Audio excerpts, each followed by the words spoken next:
설교 제목이 조금 긴데요. 설교 제목 한번 따라하겠습니다. 말씀의 증언과 성취. 일단 여기까지만 따라 읽겠습니다. 시작. 즐겁게 기다리기. 이어서 한번 해보겠습니다. 말씀의 증언과 성취, 즐겁게 기다리기. 네. 발음하기도 어려운 증언과 성취 이런 단어 나왔는데요. 실은 지난 주중에 GT 말씀 중에 한 구절이었죠. 신명기 18장 22절이었습니다. 한번 확인해 볼까요? 같이 한번 읽겠습니다. 신명기 18장 22절 같이 한번 읽겠습니다. 시작.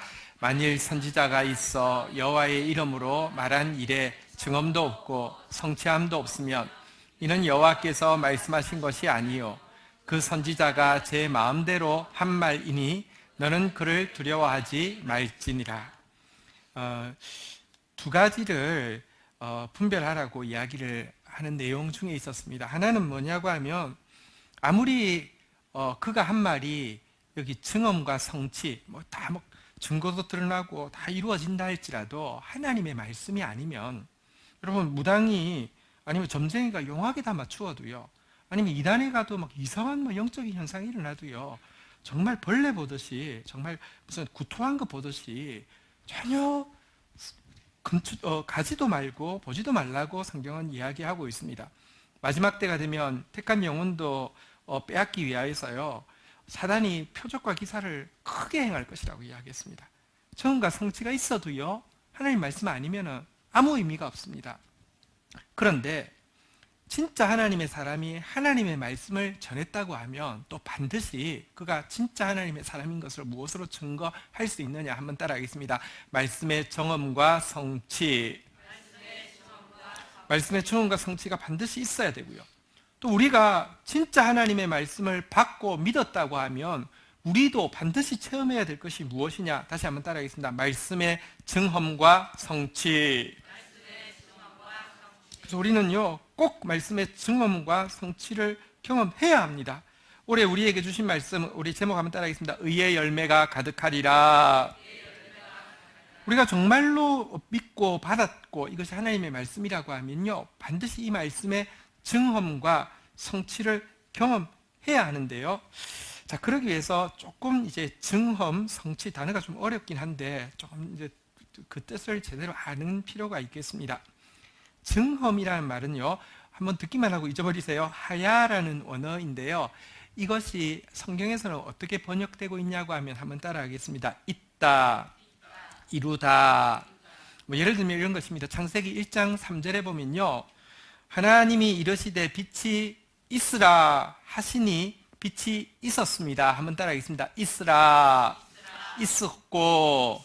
이것이 다 이제 이 증언이라는 단어하고 같은 단어입니다. 창세기에 이제 1장에만 보면요, 있으라 하면 있었습니다. 혹은 이루라 하면 이루게 되었습니다. 혹은 되라 하면 되었습니다. 지금 말했던 단어가 전부 다 원어로 보면 똑같이 증언이라는 단어하고 똑같은 단어를 쓰고 있습니다. 증언이 무엇이냐? 있으라 하면 있게 되는 것, 이루라고 하면 이루게 되는 것, 이것을 증언이라고 하는데요, 창세기 1장에만 해도 이 증언이라는 단어가 원어로 26번이나 나옵니다. 그러니까 하나님이 하시는 일에는요, 무조건 증언이 따르게 되어 있습니다. 있으라 하면 있습니다. 하나님이 이루라 말씀하시면 이루어집니다. 왜 그러냐고 하면요, 사실은 하나님 자체가 증언의 하나님이시기 때문입니다. 모세가 물었습니다. 바로에게 가면서 하나님 근데 가서 누가 보냈다고 이야기할까요? 하니까 출애굽기 3장 14절에 보면요, 하나님이 자기 이름을 알려주셨는데요, 한번 따라하겠습니다. 나는 스스로 있는 자니라. 근데 원어에 보면요, 하야 이렇게 되어 있습니다. 나는 이다, 나는 이다, 나는 있다, 나는 있다 이렇게 되어 있습니다. 하나님 이름 자체가 증언입니다. 증언 하나님입니다. 하나님은요, 있으라고 하면 있게 되는 하나님입니다. 그래서 창세기 1장에만 26번이나 증언 계속 나오고 있는 것입니다. 다시 한번 이제 우리 퀴즈를 낼 것이니까 따라하겠습니다. 있다, 이루다. 자, 이게 증언이라는 단어의 그러니까 보통 번역하는 표현이고요. 그다음에 성취함이라는 단어는요, 이렇게 성경에서 어떻게 번역하고 있냐고 하면요, 한번 따라하겠습니다. 응하다, 오다. 그러니까 무슨 이제 일이 이루어져서 응해지다, 응답이 되어지다. 뭐 축복이 응답이 오다 이런 뜻에서 응하다, 오다라고 번역되어지는 단어가 성취함인데요. 자, 그렇다고 하면 이제 한번 그 원어를 한번 이제 한글 성경에서 한번 찾는 시간을 가지겠습니다. 에스겔서 33장 33절에 보면요, 증엄이라고 번역된 단어도 있고 성취함이라고도 번역된 단어의 원어가 나오고 있습니다. 자, 여기에 한 번만 더 따라하겠습니다. 증엄이 뭐라고요? 한번 따라하겠습니다. 있다, 이루다. 성취함이 뭐라고요? 한번 따라하겠습니다. 응하다, 오다. 자, 여기 보면 응하다, 있다라는 단어가 있습니다. 어디에 있습니까? 그 말이 응하리니, 응할 때에. 이게요, 여기 나왔던 성취함이라고 번역된 단어입니다. 그들이 한 선지자가 자기 가운데 있었음을 한 이 있다라는 단어가 원어로는요, 증엄이라는 단어입니다. 그러니까 말씀이 응하게 될 때에 이제 선지자가 증엄 있는 선지자가 있었음을 그제서야 알게 될 것이다, 이런 내용입니다. 에스겔서 39장 8절에도 한번 보겠습니다. 여러분, 여기 가운데 이루다, 오다라는 단어 한번 찾아보도록 하겠습니다. 주 여호와의 말씀이니라. 볼지어다 그 날이 뭐요? 와서가 바로 성취함이라는 단어고요. 그 다음에 어떤 단어입니까? 한번 따라하겠습니다. 이루어지리니. 이게 바로 증엄이라는 단어입니다. 한번 따라하겠습니다. 와서 이루어지리니. 그 날이 와서 이루어질 것이다 라고 이야기를 하고 있는데요. 근데 여기 이 증엄과 성취가 같이 나온 이 두 구절에서 공통적인 것은요, 33절에 보면요, 한번 따라하겠습니다. 때에는, 그 다음에 39장 8절에도 보면요, 날이. 여러분, 이 증엄과 성취가 이루어지는 데는요, 반드시 한 가지 조건이 있는데 그게 뭐냐고 하면 때와 날이 되어야 된다는 것입니다. 그 때가 되어야지 여러분 증엄이 있고요, 이루라고 하신 것이 이루어지는데 아무 때나 이루어지는 게 아니라 그 때가 돼야 되는 것이고요. 그 다음에 그 날이 와야지 응하라고 하는 것이, 오라고 한 것이 응하고 오게 된다는 것입니다. 왜냐고 하면 하나님은요, 우리에게 증언과 성취를 종교적인 액세서리로 주는 것이 아니라 열매로, 과일로 주기를 원하십니다. 사과나무는 사과를 맺지 않을 때에도 사과나무입니다. 그런데요, 크리스마스 추리는요, 여러분들 추리를 걸고 있을 때는 크리스마스 추리지만 그렇지 않을 때는요, 쓰레기입니다. 하나님은 우리를 열매를 맺는 시절을 쫓아 날과 때를 따라 열매 맺는 존재로 만들기 원하시기 때문에 증언과 성취를 반드시 주시는데요, 때가 되어야 하고요, 날이 되어야 합니다. 그래서요, 하나님의 말씀을 바로 전하는 선지자는, 하나님의 말씀을 바로 믿는 성도는 이 증언과 성취가 있기는 있어야 되는데, 야고보서 5장 10절에 보면요, 하나님의 말씀을 바로 전하는 선지자일수록, 같이 한번 읽어볼까요? 읽겠습니다. 시작. 형제들아, 주의 이름으로 말한 선지자들을 고난과 오래 참음의 본으로 삼으라. 여러분, 하나님의 말씀을 진짜로 바르게 전하면 전할수록요, 그 때와 날이 이르기 전까지는 일이 이루어지지 않기 때문에 고난과 오래 참음이 있다라고 이야기합니다. 신앙생활에는 양면이 있습니다. 신앙생활의 최고 즐거운 순간이 언제일까요? 그것은 분명히 말씀의 증언과 성취가 이루어지는 때입니다. 한번 생각해 보십시오. 있으라고 했던 것이 있게 되고요, 이루라고 하신 것이 이루게 되고요, 응한다고 했던 사실이 응하게 되고요, 온다고 한 약속이 오게 되었을 때 얼마나 기쁩니까? 그런데 이 증언과 성취는 좋지만 이 과정까지, 그때가 될 때까지 고난, 오래 참음이라는 것은요, 누구한테도 쉽지 않습니다. 우리 중에 한 사람도 쉬운 사람 없습니다. 성경에 나와 있는 위대한 선지자들, 예레미야 같은 사람에게도 쉽지 않은 일입니다. 자, 그러면 이 말씀의 증언과 성취는 반드시 이루어질 것인데요, 증언의 하나님이시니까요, 정엄의 하나님이시니까요. 그런데 이 이루어지는 과정, 이 고난과 오래 참음을 어떻게 하면 그래도 더 즐겁게 기다릴 수 있을까? 이것이 오늘 설교의 주제인데요. 제목 한 번만 더 따라하겠습니다. 말씀의 정엄과 성취, 즐겁게 기다리기. 오늘 읽을 본문은요, 예레미야서 45장인데요. 자, 먼저 예레미야서를 먼저 소개하겠습니다. 화면 끄셔도 되겠습니다. 예레미야서는 하나님께서 예레미야에게 주시고는 예레미야를 통해서 선포하게 하신 말씀이 정음과 성취를 이루는 과정을 담고 있는 것이 예레미야서입니다. 그런데 하나님께서 예레미야에게 주신 말씀, 예레미야로 하여금 선포하게 하신 말씀, 그리고 그것이 정음과 성취함을 통하여서 있게 되고요, 응하게 되는 핵심 단어를 두 단어를 뽑으라고 하면 한번 따라하겠습니다. 뽑다, 심다. 이게 핵심 단어입니다. 예레미야를 처음 부를 때 하나님께서 이렇게 그에게 말씀하셨습니다. 예레미야서 1장 10절에 보면요, 뽑다, 심다라는 단어가 나옵니다. 예레미야서 1장 10절입니다. 같이 한번 읽도록 하겠습니다. 시작. 보라, 내가 오늘 너를 여러 나라와 여러 왕국 위에 세워 내가 그것들을 뽑고 파괴하며 파멸하며 넘어뜨리며 건설하고 심게 하였느니라 하시니라. 하나님께서 예레미야에게 주신 말씀은 먼저 뽑으라는 것입니다. 뽑는다는 것은 파괴하는 것이고 파멸하는 것이고요, 넘어뜨리는 것이고요. 이것이 먼저 뽑아지고 나면은 그제서야 심는다는 것입니다. 다시 건설한다는 것입니다. 이것이 하나님께서 예레미야에게 주신 말씀인데요, 거짓 선지자들은 끊임없이 이야기했습니다. 절대 안 뽑힌다고. 여기에는 하나님의 성전이 있어서 절대 안 뽑힌다고. 이 나라는 하나님이 세운 다윗의 왕국이기 때문에 절대 안 무너진다고 이야기했고요, 예레미야는 끝까지 뽑히고 나야지 심기이기 때문에 뽑혀야 된다고 이야기했습니다. 무수한 멸시와 살해 위협과 조롱을 받았지만 이 말씀대로 뽑혔습니다. 정엄과 성취가 일어났습니다.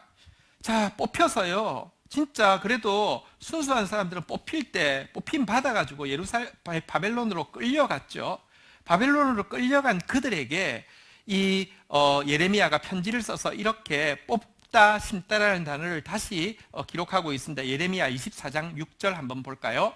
같이 한번 읽도록 하겠습니다. 읽겠습니다. 시작. 내가 그들을 돌아보아 좋게 하여 다시 이 땅으로 인도하여 세우고 헐지 아니하며 심고 뽑지 아니하겠고. 여러분, 일부는 순수하게 뽑힐 때 뽑혀서 간 사람이 있는가 하면요, 그때 길을 쓰고 이집트로 도망을 가거나 이스라엘 땅에 숨어 있는 사람들이 있었습니다. 하나님 이야기합니다. 뽑힐 때 뽑혀간 너희는 내가 다시 심고 뽑지 않을 것인데, 뽑힐 때 뽑히지 않고 버틴 그들은 썩은 무화과와 같이 버릴 것이다 라고 이야기를 하고 있습니다. 자, 그런데요, 거짓 선지자들이 이 바벨론까지 또 쫓아가서 이야기합니다. 너희가 그래, 내가 안 뽑힌다고 했는데 뽑히긴 뽑혔는데 그냥 잠시 그런 거야. 2년 있으면 돌아가. 이제 2년이 다 됐지, 반드시 돌아간다고 이야기하고 있었습니다. 아니요, 뽑히는 신용만 해서는 안 되고요, 제대로 뽑혀야 됩니다. 예레미야는요, 2년이 아니라고 70년이라고. 70년이 얼마나 깁니까? 여러분, 70년이면 세대로 치면요, 두 세대도 지나는 겁니다. 아예 내가로부터 두 세대 뒤면 아예 그냥 내가 내 나이만 돼도 못 살아 있을 나이 아닙니까? 생각도 하지 말라는 것입니다. 근데 거짓 선지자들은 자꾸 금방 뽑혀서 간다고 이야기하니까 예레미야가 다시 편지를 썼습니다. 예레미야 42장 10절에도 보면요, 뽑다, 심다라는 단어가 나옵니다. 같이 한번 읽도록 하겠습니다. 읽겠습니다. 시작. 너희가 이 땅에 눌러 앉아 산다면 내가 너희를 세우고 헐지 아니하며 너희를 심고 뽑지 아니하리니 이는 내가 너희에게 내린 재난에 대하여 뜻을 돌이킵니다. 무슨 말이냐고 하며 편지를 다시 보냈습니다. 너희가 그 땅에서 아예 눌러앉아 살아라. 70년이면 아무 생각하지 말고 그냥 뽑힌 채로 그냥 제대로 뽑혀서 살아라. 그러면 내가 다시 심었을 때는 뽑지 않을 것이라고. 내가 너에게 준 이 재난의 뜻을 돌이킬 때에는 제대로 심어줄 것이라고 이야기하고 있습니다. 물론 70년은 너무 깁니다. 와, 70년 동안 여러분 기다리다 보면요, 하나님도 잊어버렸겠지, 그럴 수 있을 것입니다. 아니요, 예레미야가 격려합니다. 예레미야서 31장 28절에 보면요, 이렇게 뽑다 심다를 다시 이야기하고 있습니다. 같이 읽겠습니다. 시작. 깨어서 그들의 뿌리를 뽑으며 무너뜨리며 전복하여 멸망시키며 괴롭게 하던 것 같이 내가 깨어서 그들을 세우며 심으리라. 여호와의 말씀이니라. 나 안 잊어버렸어. 내가 너 이 뽑을 때 뿌리채 무너뜨리고 전복하고 멸망시키고 괴롭게 했던 것처럼 내가 그때 눈을 그냥 깨워서, 다시 말하면 눈에 불을 쓰고 뽑았던 것처럼 내가 심을 때는 눈에 불을 쓰고 심는데 진짜 세우고 심어줄 것이라고. 어느 정도로 황폐했던 이스라엘을, 예루살렘을 다시 심을 것이라고 이야기하냐고 하면 바로 앞구절 27절에 보면요, 이렇게 비유하고 있습니다. 같이 읽겠습니다. 시작. 여호와의 말씀이니라. 보라, 내가 사람의 씨와 짐승의 씨를 이스라엘 집과 유다 집에 뿌릴 날이 이르리니. 그냥 하나님이 심는데 어떤 정도로 심느냐, 씨 뿌리듯이 사람을 막 뿌리고 짐승을 뿌리고 이렇게 제대로 심어주겠다, 제대로 뽑고 제대로 심어주겠다, 이렇게 말씀하시는 것이 예레미야에게 주신 말씀인데요, 예레미야는 그의 평생에 걸쳐서 이 뽑음이라는 이 예언이요, 증험과 성취함을 보게 되었고요, 그보다 더 길게 더 오래 심음이라는 예언을 사실은 그의 당대에는 보지 못했습니다. 아까 표현에도 보면요, 그 말이 응하리니 응할 때에 그들 가운데 선지자가 있었음을 알리라. 이 말은요, 당대에 모를 수도 있다는 것입니다. 어쨌든 여러분, 진짜 그는 더 오래 심음을 기다렸는데 그대로 증언이 있어서 있으라 하면 있고 이루라고 하면 이루는 그의 하나님의 말씀대로 증언이 있었고요, 성취함도 있었습니다. 오라 하면 오고요. 여러분, 바벨론에 가 있어도 하나님께서 오라고 했더니 다 왔습니다. 응하라고 하더니 하늘과 땅이 축복이 응하는 것을 보게 되었습니다. 그런데요, 이 뽑음과 심음을 하나님은 하나님의 사람인 예레미야뿐 아니라 그가 가장 신뢰하는 친구였고요, 그의 후대를 이을 다음 세대의 선지자인 바룩에게도 이 뽑음과 심음이라는 이 말씀을 이어서 선포하고 있는 것이 오늘 본문입니다. 우리한테는 바룩이 좀 익숙지 않는데요, 사실은 유대 교회의 구약 성경과 기독교의 구약 성경에는 바룩서라는 게 들어있지 않는데, 캐톨릭에서는 이 성경을 정경으로 쳐서 구약 성경에 바룩서가 들어있습니다. 외경이라는 것은 위경이 아니고 가치가 있는데 굳이 정경은 아니겠다, 우리는 이렇게 이제 판단하고 있고요. 그렇지만 그가 훌륭한 선지자였음에는 틀림없습니다. 어쨌든 예레미야의 친구고 그의 다음 세대 선지자인 바룩에게 이 똑같은 말씀을 하고 있는 것이 오늘 본문인데요, 한번 오늘 본문 보도록 하겠습니다. 예레미야서 45장 1절 2절, 바룩이 어떤 사람인지 보여주고 있는데요, 제가 1절 읽겠습니다. 2절 여러분이 읽습니다. 유다의 요시야 왕의 아들 여호야김 넷째 해에 네리야의 아들 바룩이 예레미야가 불러주는 대로 이 모든 말을 책에 기록하니라. 그때 선지자 예레미야가 그에게 말하여 이르되, 2절 같이 읽겠습니다. 시작.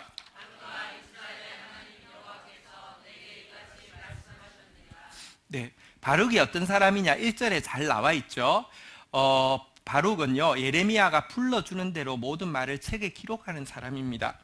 예레미야는 옥에 갇혀 있었는데요, 옥에 갇혀 있기 때문에 하나님께 받은 말씀을 어떻게 기록할 방법도 없고 전달할 방법도 없는데요, 이 바룩이라는 사람이 목숨 걸고 와가지고요, 그 말을 받아서 쓰고는요, 그걸 가지고 나가서 선포를 대신 선포하는 일을 하고 있었던 사람입니다. 자, 그런데요, 오늘 본문에는 2절에 보면요, 하나님께서 그 바룩에게 또 다른 말씀을 주어서 선포하게 하는 것이 아니라 다른 사람에게 바룩 그에게 주는 말씀을 주고 있습니다. 우리가 꼭 기억해야 되는 것이 있습니다. 하나님이 우리가 하는 일에 관심이 있을 뿐 아니라 우리 자체에 더 관심이 있다는 사실을 꼭 알아야 합니다. 바룩이 지금 하나님의 일을 하는 사람입니다. 그래서 일을 잘하나 이것에 관심이 있다고 생각하기 쉬운데요. 아니요. 하나님은 솔직히 말하면 바룩 덕보는 하나님이 아닙니다. 바룩 자체에게 더 관심이 많습니다. 바룩이라는 이름의 뜻이 뭔지 아십니까? 한번 따라하겠습니다. 축복받은 자. 축복하기 위해서 일을 맡기신 것이지 하나님께서 바룩 통해서 덕 보려고 일 맡긴 게 아니거든요. 그래서 바룩에게 관심이 있어서 오늘 이 본문은 바룩을 통하여 백성들에게 선포하라는 게 아니라 바룩만 보라고 하시는 말씀인데요. 왜 하나님께서 이 말씀을 하시냐고 하면 바룩이 대피를 하고 대언을 하고 있는 일을 감당하면서 바룩이 하고 있었던 말과 바룩이 가지고 있던 마음을 하나님이 아셨기 때문입니다. 3절에 보면 바룩의 말과 마음이 나옵니다. 같이 한번 읽도록 하겠습니다. 읽겠습니다. 시작. 내가 일찍이 말하기를 화로다 여호와께서 나의 고통에 슬픔을 더하셨으니 나는 나의 탄식으로 피곤하여 평안을 찾지 못하도다. 한번 보십시오. 바룩이 일찍이라는 거 어릴 때 이런 뜻이 아니라 너 조금 전에 이 말 했었지. 지금 이런 표현인데요. 한번 따라하겠습니다. 화로다 고통에 슬픔을 탄식으로 피곤하여 평안을 찾지 못했다는 건 뭐라고 할 수 있겠습니까? 불안하다고 이야기할 수 있겠죠. 보십시오. 딱 짧은 한 문장이에요. 보십시오. 고통, 슬픔, 탄식, 피곤, 불안 완전 그냥 다 나오고 있어요. 이거 사실 아까도 말씀드렸지만 바룩이라는 이름의 뜻은요 축복받은 자입니다. 하나님께서 그를 축복하기 위해서 이 사명을 맡기셨는데 바룩은 그의 이름과 정반대로 하나님의 의도와 정반대로 그의 입에서는 입을 딱 열자마자 여러분 진짜 이 모든 슬픔이 고통이 화가 나고요. 슬펐다가 아팠다가 막 탄식이 났다가 피곤해 죽을 것 같고 마음도 불안하고 지금 이런 상태에 있었던 것입니다. 왜 이랬을까요? 여러분 물론 그가 지금 하나님의 말씀을 대언하는데 그 말씀의 내용이 뽑는다는 거잖아요. 이게 좋은 말이 아니라 유다가 망할 거라는 것이잖아요. 이 메시지를 전달하는 것 자체도 고통스러울 수 있습니다. 또 그 말씀을 전함에도 불구하고 백성들은 조금도 듣지 않고 도리어 조롱하고 모욕할 때 그 백성들을 보면서도 탄식할 수 있습니다. 그렇지만 그렇다고 해서 그의 짧은 고백 속에 이 고통, 슬픔, 탄식, 피곤, 불안 다 들어가 있는 데는요 이 객관적인 팩트 말고도 무언가가 들어가 있었습니다. 하나님은 불꽃 같은 눈으로 살피시고요 어떤 것보다도 예리하게 수술하시는 분이시기 때문에 말씀으로 지금 찾아온 것입니다. 여러분 사실은요 지금 이스라엘 백성들을 뽑을 것이라고 이야기하지만 4절 한번 보도록 하겠습니다. 45장 4절 같이 한번 읽도록 하겠습니다. 읽겠습니다. 시작. 너는 그에게 이르라 여호와께서 이같이 말씀하시기를 보라 나는 내가 세운 것을 헐기도 하며 내가 심은 것을 뽑기도 하나니 온 땅에 그리하겠군. 예레미야에게 계속 주셨던 말씀 정언과 성취 뽑다 심다를 바룩에게도 똑같이 이야기하고 있는데 하나님 말씀이 무엇입니까? 여러분 사실 자기 백성을 뽑을 때 바룩보다 더 아픈 분이 있습니다. 하나님이 더 아픕니다. 더 고통스럽고요. 그런데 하나님은 아십니다. 진짜 뽑아야지 진짜 심을 수 있습니다. 진짜 허물어뜨려야지 진짜 세울 수 있습니다. 이 계획을 가지고 하나님이 주권적으로 일하고 계십니다. 그래서요 이 사실을 진실로 믿은 사람은요 이 사실에 눈길을 둔 사람은요 바룩과 동시대 인물이고요 동일한 예언, 다시 말하면 뽑음의 말씀을 전달받은 하박국은요 모든 것이 뽑혀가지고 아무것도 없는 상황 무화과나무도 포도나무도 감람나무도 밭에도 우리에도 외양간에도 아무것도 없는 완전히 뽑히는 상황이 온다 할지라도 하나님께서 다시 심을 것을 알기 때문에 하박국서 3장 18절에 보면요 똑같은 상황인데 이렇게 고백하고 있습니다. 같이 읽겠습니다. 시작. 나는 여호와로 말미암아 즐거워하며 나의 구원의 하나님으로 말미암아 기뻐하리로다. 한번 따라하겠습니다. 여호와로 말미암아 즐거워하며 하나님으로 말미암아 기뻐하리로다. 똑같은 말씀인데요. 한 사람은 화, 고통, 슬픔, 탄식, 피곤, 불안이고요. 한 사람은요, 즐거워한다, 기뻐한다. 이거 보면요, 무언가 바룩에게 들어가 있는 것입니다. 무엇이 더 들어갔을까요? 시간관계상 찾지는 않겠지만 바룩은요, 사실 굉장히 좋은 가문이었습니다. 네리아라는 사람이 아주 특권층이었던 것 같아요. 그래서 나라가 망하는 마지막 그 왕의 시기를, 시드기야 왕의 시기를 지나고 있을 때에 그의 동생은 군사력을 통해서 나라를 한번 다시 세워보려고 마지막 왕의 성경에 보면 병참감이라고 나오는데 다시 말하면 국방부 장관이 된 사람이 그의 동생입니다. 그런데요, 그는 이런 군사적인 방법으로, 정치적인 방법으로 나라를 세울 수 없고 이 유다 사회를 구할 수 있는 것은 오직 신앙밖에 없다는, 신앙의 힘밖에 없다는 사실을 알고는요, 모든 사람에게 조롱받고 멸시받는 예레미야를 찾아와서 예레미야를 돕기로 한 것입니다. 그는 바로 이 유다를 신앙의 힘으로 건져내겠다는 이 꿈을 위해서 진짜 자기 가지고 있는 모든 특권을 헌신하고 희생했고요. 그러면서도 진짜 주님을 사랑하고 백성을 위하는 것이라는 확신이 있었기 때문에 초계같이 아무렇지 않게 이 일을 하고 있었는데요. 그런데 바로 이 꿈, 바로 이 뜻에 대해서 하나님께서 5절에 이렇게, 5절이 마지막 절입니다. 오늘 본문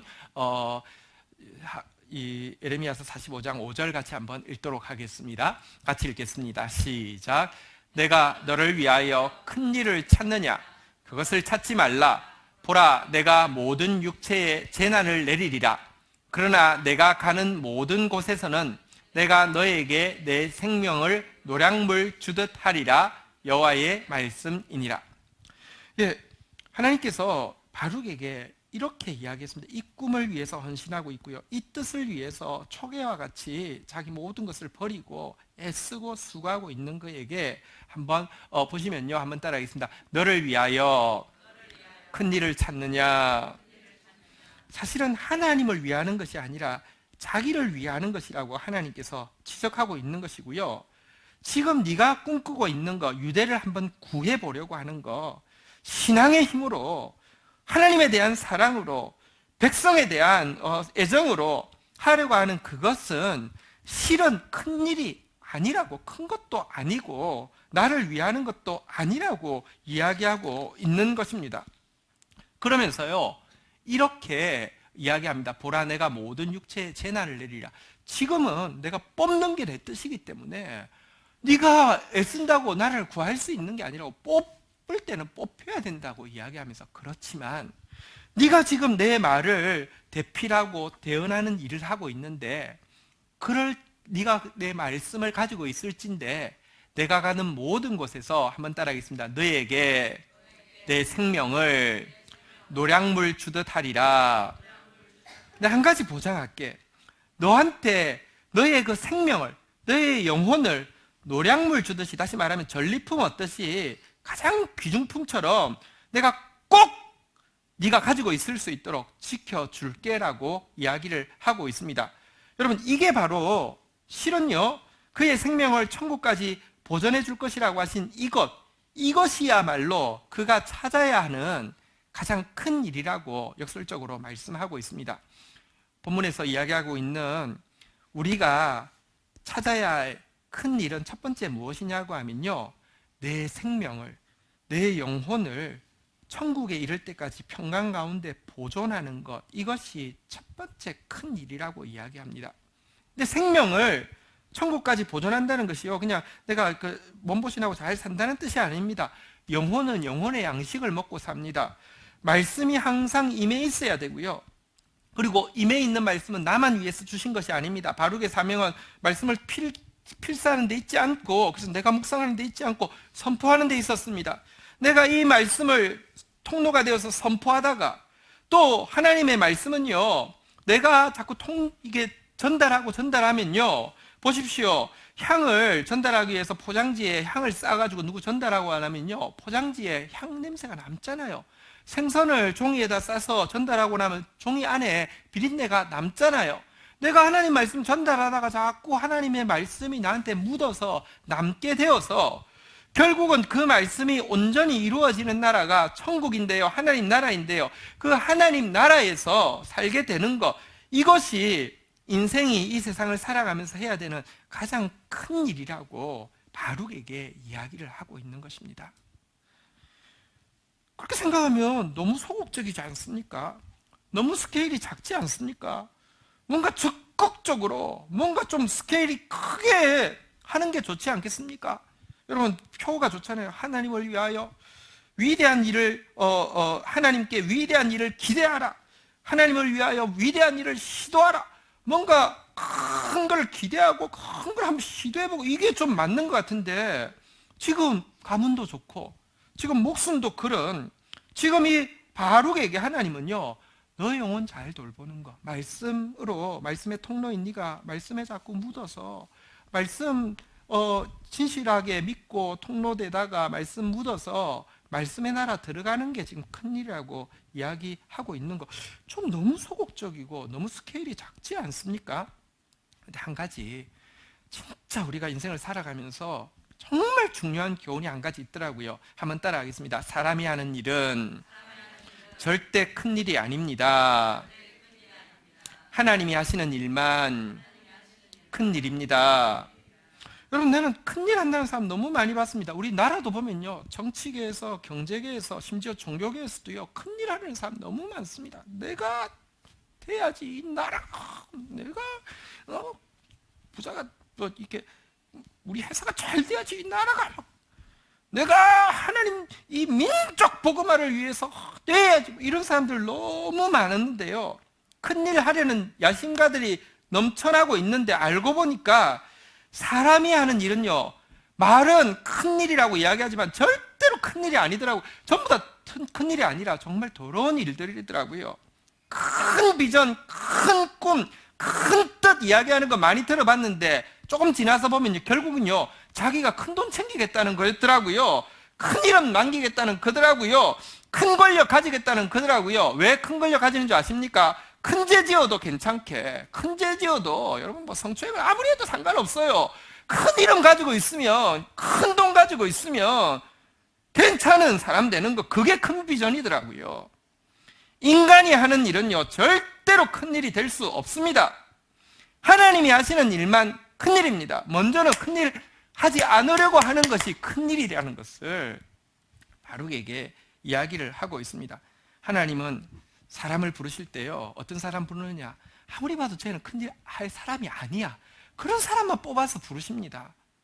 바울한테 그렇게 이야기했어요. 너희 중에 택한 받은 너희를 한번 봐라. 너희 중에 내세울 거 있는 사람 뭐가 있느냐라고 이야기합니다.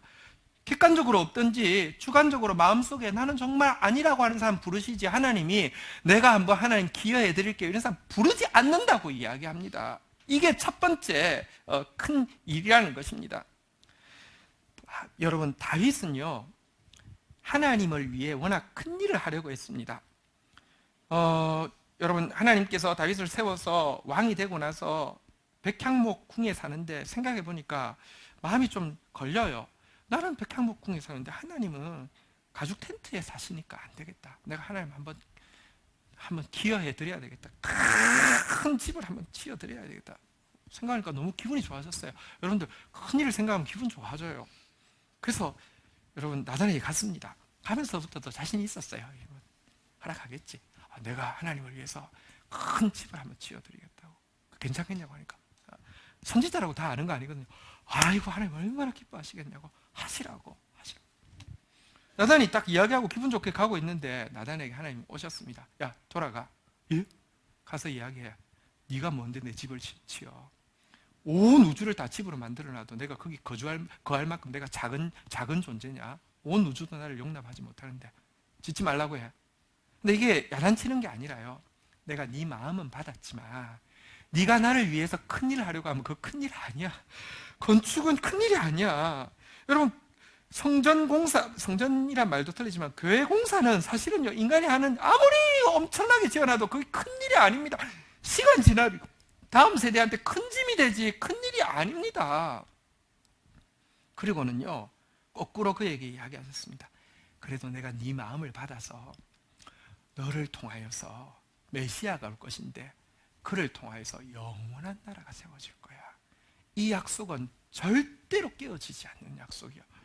이 말씀을 주시니까요, 다윗이 큰일을 시도하려고 하다가 자기가 하려고 한 일, 다시 말하면 성전 공사는요, 해도 되고 안 해도 되고 사실 안 하는 게 더 좋을 때도 많은 작은 사소한 초라한 일에 지나지 않는다는 사실을 알고 하나님이 하시려고 하시는 일, 곧 예수 그리스도를 보내셔서 영원한 나라를 세우신다는 것을 너무나 큰 일이라는 사실을 깨닫고 나서 하나님 앞에 고백을 하죠. 하나님, 나는 누구고 내 집은 무엇이길래, 요즘 표현을 하면 난 누구, 여긴 어디, 하나님 앞에서 앉아가지고 퍼질러 앉아가지고 하나님 도대체 내가 무엇이길래 여기까지 이러게 하시고 이것도 작은 일로 여기셔서 도리어 나에게 이 영원한 약속까지 주십니까? 라고 이야기하면서 역대상 17장 19절에 보면 이렇게 고백하고 있습니다. 같이 읽겠습니다. 시작.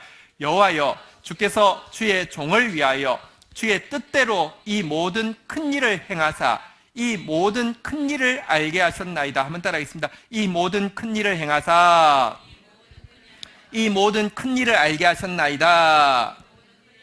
여러분, 성경을 읽어보십시오. 성경에 큰일이라고 나온 것은 전부 다 하나님의 일만을 큰일이라고 이야기합니다. 하나님의 출애굽의 구원을 큰일이라고 이야기하시고요, 제일 큰 일은 하나님의 아들 예수 그리스도를 보내주시는 것을 큰일이라고 이야기하시지 어떤 것도 큰일이 없습니다. 그런데요, 이렇게 큰일을 하려고 했다가 하나님의 큰일 앞에서 꼬꾸라진 그가 쓴 시가 시편 131편이잖아요. 시편 131편에 보면요, 이렇게 고백하고 있습니다. 우리 한번 교독해 볼까요? 3절밖에 안 됩니다. 여호와여, 내 마음이 교만하지 아니하고 내 눈이 오만하지 아니하오며 내가 큰 일과 감당하지 못할 놀라운 일을 하려고 힘쓰지 아니하나이다. 2절 읽겠습니다. 시작.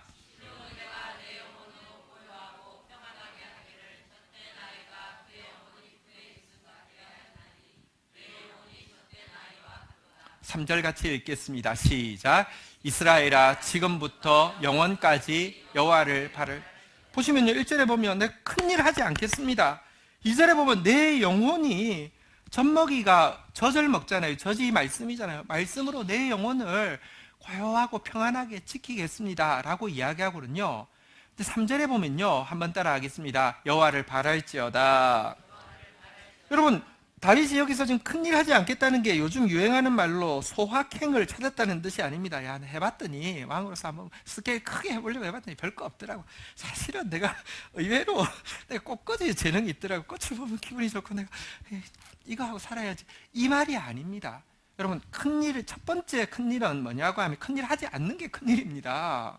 내 영혼을 말씀으로 평안하게 돌아보는 게 큰일이지만 두 번째 큰일은 뭐냐고 하면 진짜 큰일을 이루시는 메시아를 보내실 하나님을 바라고 기다리는 것, 이것이 진짜 큰 일이라는 것입니다.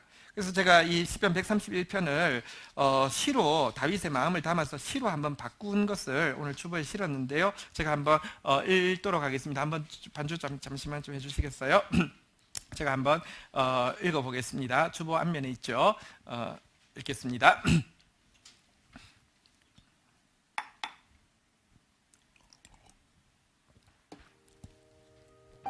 항상 큰 꿈에 붙잡혀 살았습니다. 끊임없이 큰 일을 위해 바빴으며 가끔 기적과 같은 성취를 이루기도 했습니다. 그리고 그 길만이 인생을 제대로 사는 방법인 줄 알았습니다. 하지만 이런 생각을 가지고 있을 때 나는 마치 보채는 젖먹이처럼 항상 무언가를 얻지 않으면 불안했습니다. 고요나 평안이란 단어는 머리로만 이해될 뿐이었습니다. 그리고 점점 더 자주 내 분수에 넘는 헛된 꿈을 말하거나 쫓고 있는 자신의 모습을 발견하게 되었습니다. 그러나 오랜 시련 끝에 깨닫게 되었습니다.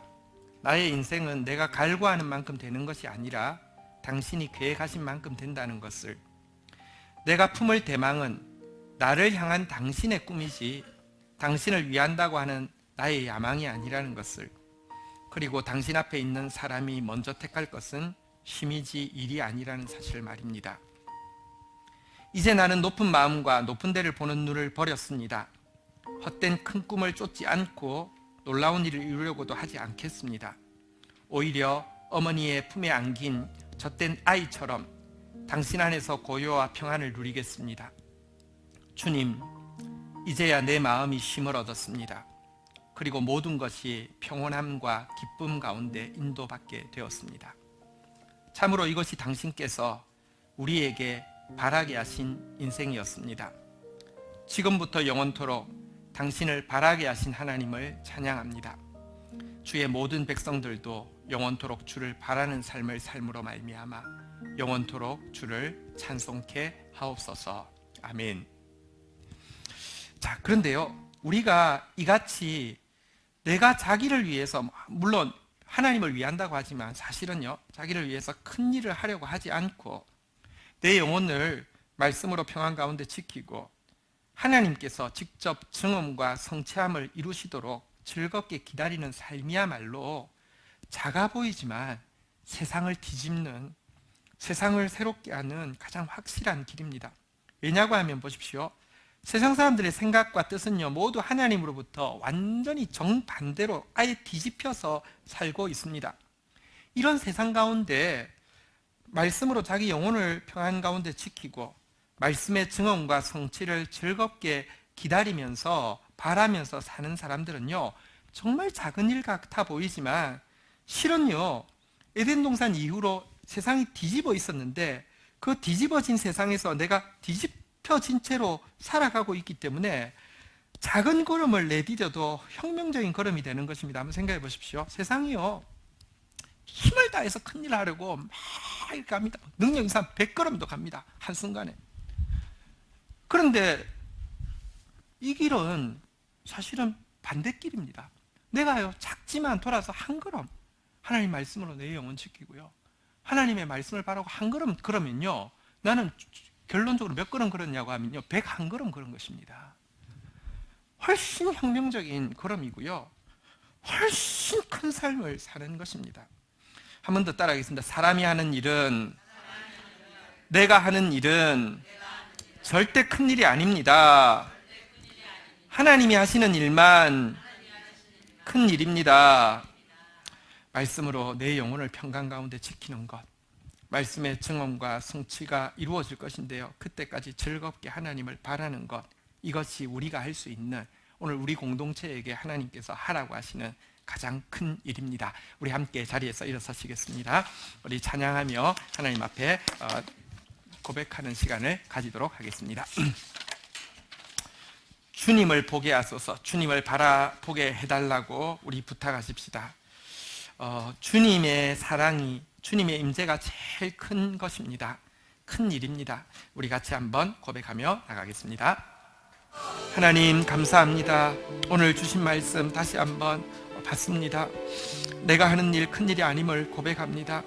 내가 하는 가장 큰 일은 주의 영생의 말씀 붙잡고 그 말씀 안에서 평안을 누리는 것임을, 내 영혼을 지키는 것임을 고백합니다.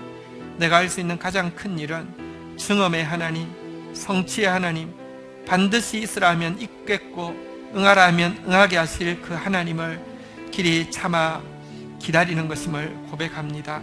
즐겁게 하박국과 같이 기다리는 그런 삶 되어질 수 있도록 저희들을 붙들어 주시옵소서.